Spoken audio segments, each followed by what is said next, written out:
બહુ સારું કર્યું, તમે આવ્યા, અમને સારું લાગ્યું. કીર્તિજીએ કીધું,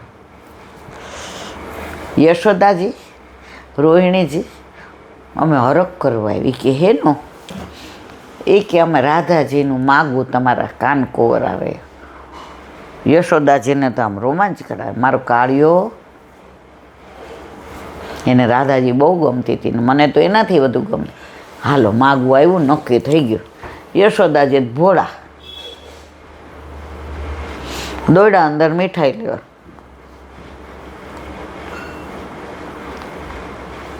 રોહિણીજી એ કે સારું કાંઈક દાળમાં કાળું લાગે છે. આવ્યા એટલે વૃષભાનજી કે ઊભા રહ્યો, પછી મીઠું મોટું કરીએ. અમારામાં એવો રિવાજ છે કે આ મોતીની માળા અમે કાનકોરને પહેરાવીએ, એવી ડબલ માળા સાચા મોતીની તમારે અમારા રાધાજી માટે દેવાના. યશોદાજીને મોઢું વિલાઈ ગયું. નંદ બાવાની મજા ન આવી. રોહિણીજીને બધા જે રાજી હતા ને મન બધાયનું વ્યગ્ર થઈ ગયું કે આપણે સાચા મોતી આવા જોયા જ પહેલી વાર. આપણા ઘરે તો ગાયું કે તો દઈએ, 9 લાખ છે. ઠાકોરજી ખેલતા હતા, બધા ખેલ જોયા. ઠાકોરજીને ખેલમાં જ આનંદ આવે. પછી વિવાહ ખેલ હોય કે હોળી ખેલ હોય કે આવા બધાય ખેલ હોય. ઠાકોરજીને ગળામાં માળા પહેરાવી દીધી. એ કે આ ડબલ દેવાનું. હવે ના કેમ પાડવી? રોહિણીજીએ યશોદાજીને અંદર બોલાવ્યા. જરાય મૂંઝાતા નહીં. ના તો પાડવી પડશે. એ કે આપણે તો હરખ પદુડા થઈને હા પાડી. હવે ના કેમ પાડવી? રોહિણીજી પરમ ચતુર સુજણ બહાર આવ્યા. એ કે બધુંય બરાબર છે, અમે 2 માળાએ આપીએ ને મોતી, એ વાતે હાંચી. પણ તમારા રાધાને કેટલા વર્ષ? એ કે 7. એ કે અમારા કાનાને તો 5. હવે કાનો નાનો ને રાધા મોટી, હા આપણે કરી શકીએ કે? ગામમાં અમને તો વાંધો નહીં, પણ તમને એમ કે તમે આ રાજકુંવરી, રાધાજી આટલા રૂપાળા, અને તમે એમ 2 વર્ષ નાના આપી દીધી. મારો કાનો 5 વર્ષનો, તારી રાધા 7 વર્ષની. આ જોડી કેમ જામશે રે, આ જોડી કેમ જામશે રે ગિરધારી. મારા કાનાને ભાવે માખણ, તારી રાધાને ભાવે લડવા. આ રસ કેમ જામશે રે, આ રસ કેમ જામશે રે ગિરધારી. મારા કાનાને ગમે જામા, તારી રાધાને ગમે ચુંદડી. આ રંગ કેમ જામશે રે, આ રંગ કેમ જામશે રે ગિરધારી. મારી રાધાને ગમે બરસાના, તારા કાનાને ગમે ગોકુળ. આ ધામ કેમ જામશે રે, આ ધામ કેમ જામશે રે ગિરધારી.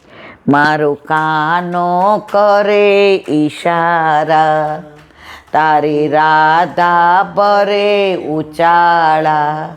આ જોડી બહુ જામશે રે, આ જોડી બહુ જામશે રે ગિરધારી. ને રોહિણીજી કે અમને વાંધો નથી. તો કે ના ના, તમે સારું થયું ધ્યાન દોર્યું. ગામમાં અમારી તો કેવી ખરાબ વાતો થાય, તો આપણી મિત્રતા પાકી. ઓલા અમારે મોતીને માળા આપી દો એટલે અમે જઈએ. ઠાકોરજી તો રમતા રમતા વહી ગયા દૂર. રોહિણીજી યશોદાજી ગોતે, બધું મંગલ દેખો લાલા કો, ધનસુખા મનસુખા દેખો લાલા કો. મધુમંગલ કે મેં જોયો, આ ખેતર બાજુ જતો હતો. એ કે હે રોહિણીજી દોયડા, તાર ગળામાં માળા હતી ક્યાં ગઈ? એ કે તો ખેતરમાં વાવી દીધી. એટલે જો મોતીના ઝુંડના ઝુંડ. એ ક્યાંય સાંભળ્યું છે ખેતરમાં મોતી થાય? એ કે બરસાનામાં ન થાય, ગોકુળમાં થાય. જોયું તો ઝુંડના ઝુંડ સાચા મોતી આવ્યા. એ કે વૃષભાનજી હવે ગામમાં ખબર પડી ગઈ છે કે તમે માગું લઈને આવ્યા છે, એટલે હવે ના પાડીએ ને તો તમારું ને અમારું બેયનું ખરાબ લાગે. હવે કોણ ઉંમર પૂછવાનું છે? આપણે શું કામ કહેવાની? આપણું પાકું. એ કે ઓલા માળાજી, એ કે હાલો તમે જોયું એટલા રથમાં હુંડલા ભરી ભરીને લઈ જાઓ. એ કે સાચા મોતી છે. એ કે સાચા મોતીનું જ. ગયા તો રે આ મોતીના ઢગલે ઢગલા.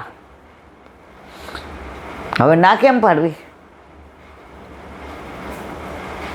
હા તો ઠાકોરજી કે આપણે તો બગાસું ખાતા, અરે બગાસું ખાતા પતાસું મેળ પડી ગયો ને આ લોકોને તો મોઠા પડવા જેવું થયું. હવે કે લઈ જ જાઓ. એ કે ના, એ કે તમારે રિવાજ હોય એવું તો કરવું જ પડે, પાકું એટલે પાકું. લઈ ગયા ભરીને. દીકરીને લેવાય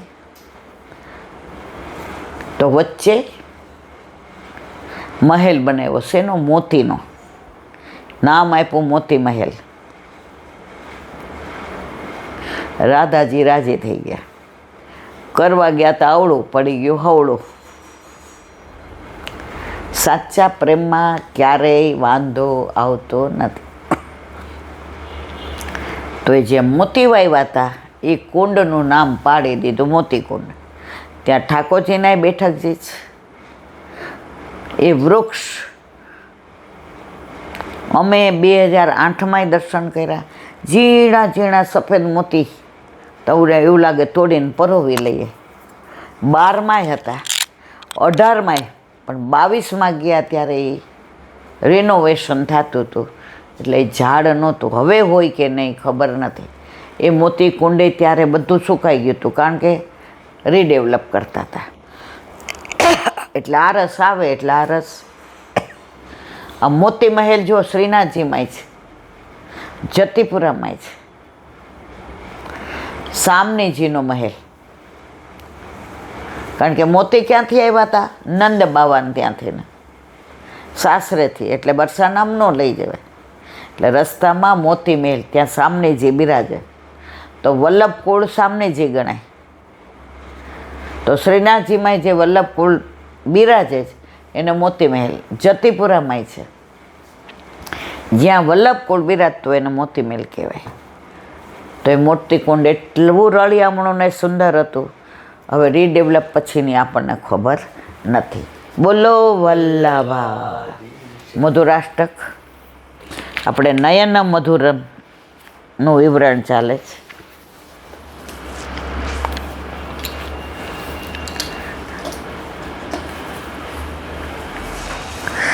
વૈષ્ણવ પર દોષ બુદ્ધિ કરી હતી, સાથે દ્વેષ કર્યો, મૃત્યુની મળી. ભગવદી વૈષ્ણવ પર આ રીતે લૌકિક બુદ્ધિ કરે તેને હોઈન યોનિમાં જન્મ લેવો પડે.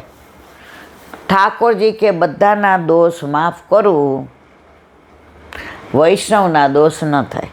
જો ઠાકોરજીનો દોષ પડે ને તો ગુરુ માફ કરાવે, ગુરુનો દોષ પડે તો વૈષ્ણવ માફ કરાવે.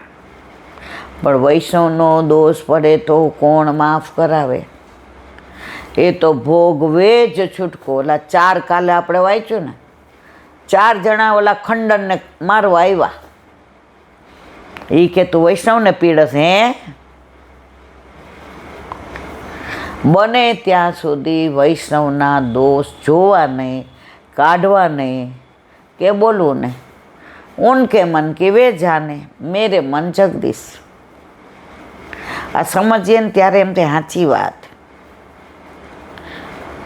પણ આપણે બધાએ વધુમાં વધુ વૈષ્ણવના જ દોષ જોતા હોઈએ. આજે જ મેં સાંભળ્યું કે સૌથી વધુ હાનિકારક હોય ને જીવનમાં તો ઈર્ષા. સેવા હોય, સ્મરણ હોય, સત્સંગ હોય, ઈર્ષા કરો ને એ ઠાકોરજી સહન ન થાય. આણે મારા કરતાં મોટો મનોરથ કર્યો અને બધા એની વાહ વાહ કરે, હું એનાથી મોટો કરું, ઈર્ષા. આ મારા કરતાં સરસ સત્સંગ કરે છે, એને વલ્લભ કરાવે છે, હું એને પાડ દઉં, હું એના એવા દોષ જોઉં કે મને જ બધું આવડે છે. ભગવાન કે ઘર દેર હે અંધેર નહીં હે. ઈર્ષા, અસૂયા, એને અસૂયા કહેવાય. તો અહીંયા એ જ કહે છે કે વૈષ્ણવનો દોષ ક્યારેય જોવો નહીં. આજે મોડું થઈ ગયું, ચલો બોલો વલ્લભાદ. દયારામભાઈના ચંદ્રાવલા, 33મું ચંદ્રાવલાનું અનુસંધાન. કાલે આપણે જોયું ઠાકોરજીને કે તે તો ગોવર્ધન ઉચકો, એ કે મેં નહીં. કછુક બલ માખન કોકીય, કછુક ગ્વાલ દેની. આ તમે બધા ટેકો કર્યો ને ઠાકોરજી જો. અને માએ માખણ ખમડાવ્યું અને ગોપીઓના ઘરમાંથી ચોરી ચોરીને ખાઈ ગયો. વેચવા જતી તો રસ્તામાં દોણી ફોડીને ખાઈ જતો હતો. અને રાધાજી છે ને, એની દ્રષ્ટિથી દ્રષ્ટિ મિલાવીને તો રાધાજીનો પ્રેમના બળથી ને મેં ઉચકી દીધા. શ્રી વલ્લભવંશે ગોવિંદાસજીની શ્રીનાથજીની સાથે સખાભાવથી બોલતા. એકવાર શ્રીનાથજી મોહન ભંગીની વાત કાલે આપણે કરી. કાંધે ચડ્યા, ત્યાં ઉત્થાપનમાં ગુસાઈજી જુએ તો મંદિરમાં બધું ભીનું ભીનું. તેમાં શ્રીનાથજીના વાઘા વસ્ત્ર બધા નીતરતા જોયા. ત્યારે ગુસાઈજીએ શ્રીજીને પૂછ્યું, બાબા આ વળી કોઈ લીલા છે? ત્યારે શ્રીજીએ કહ્યું કે તમારો ગોવિંદાએ મને યમુનાજીમાં ડૂબાયડો. ગુસાઈજીએ ગોવિંદાસજીને બોલાવી ઠપકો દીધો કે બ્રહ્મ કદી છોવાતો નથી. ત્યારે ગોવિંદ સ્વામીએ કહ્યું, ભલે બ્રહ્મ ન છોવાય પણ મા પ્રભુજીની મેળ તો છોવાય દે. આ સાંભળી ગુસાઈજી ચૂપ રહ્યા. આ સખ્ય ભાવનું ઉદાહરણ છે. સખ્ય ભાવમાં મોહના ભંગીના ખભે ભલે બેઠા, પણ બધાને સખ્ય ભાવ સિદ્ધ નથી. એટલે બ્રહ્મ નથી છોવાતા પણ મા પ્રભુજીની મેળ છોવાય છે. હોળી વસંતના દિવસોમાં સત્વ રજતમ 3 પ્રકારના ખેલો થાય છે.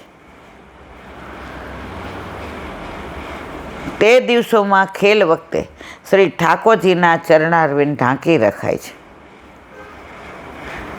જો ચરણારવિંદ દેખાય તો દાસભાવ આવે, અને દાસભાવમાં ખેલવાનો આનંદ ન આવે. એટલે ચરણારવિંદ ઢાંકી દે એટલે સખ્ય ભાવ આવી જા. ઠાકોરજીને સખી બનાવે, આખા કાળાઈ કરી દે, ભરપૂર ભરી દે અને અવડી અવડી ગાળો દે. હરિકારો રે હરિકારો, દ્વે બાપ વારો. જેની ભાભીને 5 પતિ, જેની કુંતી ભુવા કુંવારી છોકરાને જન્મ આપ્યો, આવડી આવડી ગાળો દે. 2 બાપ વાળો. કોઈ 2 બાપ હોય?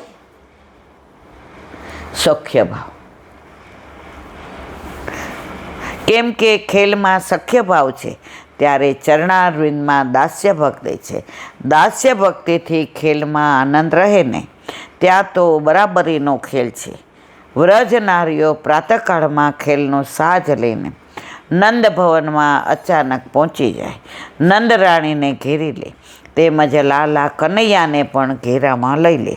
ત્યારે કૃષ્ણ અવાજ ઊંચો કરીને સખાને બોલાવે, ભૈયા હો ભૈયા, तुरंत में यहाँ आओ, मौको पकड़ लियो है, मुझे जल्दी छुड़ाओ. ग्वाल बाल टोड़े मारी पहुँची કૃષ્ણને છોડાવતા. કોઈ વાર કૃષ્ણને પકડીને નારીના વસ્ત્રો પહેરાવી ગોપીઓ નચાવતી, ખેલમાં હરાવીને ફગવા આપે ત્યારે જ છોડે. પ્રભુને પકડવાની કોની શક્તિ છે? પરંતુ અત્રે તો સખ્ય ભાવથી બધુંય શક્ય બને છે. ભયબંધીમાં બધું કહેવાય.